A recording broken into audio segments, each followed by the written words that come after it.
Yes, we had applied for discharge at the closure of the state case. Our argument basically being that the evidence that was led by the state to the stage of closure of its case did not in any way establish a prima facie case. What is a prima facie case?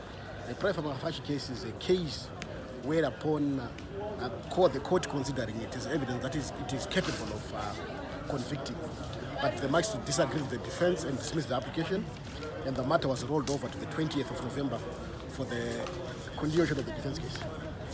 Do you think there are any chances that Sikhala will make it in some of these cases? I'll be clear. Sikhala's position is he did not commit any offense. I think he has communicated that to the public. He has looked at the papers. Remember, he's a lawyer in his own right, and he's clear that the evidence that the state has against the charges that they are putting are not in any way sufficient to warrant a conviction. So he's very, in summation, he's very confident that he did not commit an offense, and one day, courts of the law shall find him not guilty.